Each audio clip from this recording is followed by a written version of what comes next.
OPR ni sebenarnya ialah overnight policy rate tu kadar dasar semalaman lah. Maksudnya ini adalah kadar yang mana bank-bank ni dia akan memberikan pinjaman kepada bank lain. Sebagai contohnya kalau dia terlalu banyak orang keluarkan duit kepada bank dia, maka mungkin dia akan mengalami defisit pada hari tersebut. Dan ada bank pula yang kalau orang ramai deposit dekat dia, maka dia akan ada surplus yang banyak.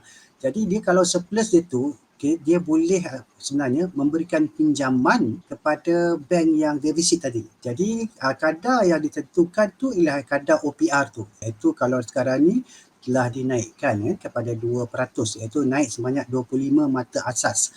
25 mata asas tu maksudnya 0.25% lah. So daripada 1.75 iaitu kadar yang terendah yang pernah dicatatkan disebabkan oleh pandemik COVID-19, bank negara dah jatuhkan, dah turunkan kadar tu daripada 3% dulu dan turun sebanyak berapa kali, 5 kali saya tak silap saya, dan terus turun kepada 1.75. Masa time COVID hari tu diturunkan dasar semalaman ni untuk meningkatkan kita punya duit di tangan. Sebab apa? Kalau kita lihat masa bank negara turunkan kadar OPR tu, kita punya contohnya kalau you ada pinjaman perumahan, pinjaman kereta dan sebagainya, itu pun akan turun. Jadi duit lebihan daripada penurunan tersebut tu memberikan kita duit di tangan lah untuk kita berbelanja.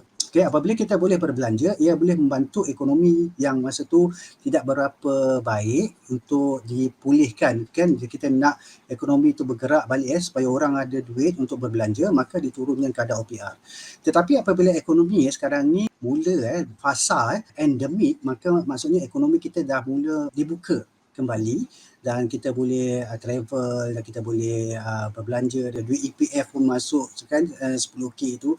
Jadi kita mempunyai duit yang banyak untuk berbelanja lah.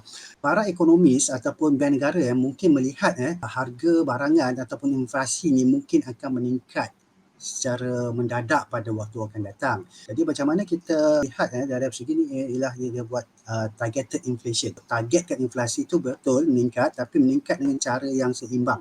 Okay. Jadi dia taklah meningkat sampai 70% dalam Turki tu kan. Jadi ia satu keadaan di mana harga barangan terlalu mahal hingga kita sampai tak boleh nak beli. Kuasa beli kita dah menurun. Jadi bila OPR meningkat, maka kesan dia ialah contoh ansuran bulanan kita meningkat dari 1,000 jadi 1,200. So peningkatan RM200 je. Maksudnya kita tak boleh belanja lah RM200 sebab kena bayar ansuran. Ataupun kalau kita belum lagi ada pinjaman, maksudnya kita baru nak membuat pinjaman, maka kos pinjaman tu akan menjadi lebih tinggi. Bila kos pinjaman lebih tinggi, bukan hanya kepada individu, kepada perniagaan juga, maka ianya akan mengurangkan kehendak ataupun kemohonan mereka untuk membuat pinjaman pada waktu tersebut. Pinjaman tu akan menjadi lebih ketat sikit banding pada waktu COVID-19. Pinjaman agak murah dan ianya boleh diberikan kepada lebih ramai orang. Kalau kita tengok dari segi secara ekonomi secara overallnya, kita faham kenapa bank negara tadi mahu meningkatkan OPR.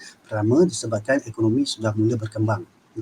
Ekonomi sudah mula berkembang, dan keduanya dia nak pastikan inflasi tidak meningkat dengan terlalu tinggi, hyperinflation. Jadi dia mengurangkan kita punya kuasa untuk berbelanja tu, dan supaya harga barangan tu taklah terlalu tinggi disebabkan oleh permintaan yang terlalu tinggi tu. Sebab apa? Bila duit banyak, minta barang yang sikit, maka harga barang akan naik. Jadi kalau kita ni keterhutangan kita agak tinggi, maka ianya akan meningkatkan lagi kadar keberhutangan kita tu. Sebab itulah kita kena buat sedikit perancangan. Sebab apa? Kita tak nak kalau kita tidak buat perancangan untuk kita menampung segala kenaikan tu, maka kita akan kehilangan lebih banyak. Sebab apa? Sebab ada perancangan dan kita fail untuk merancang kita punya bajet, maka kita terpaksa dilelong rumahnya, keretanya dan sebagainya lah. Sebab apa?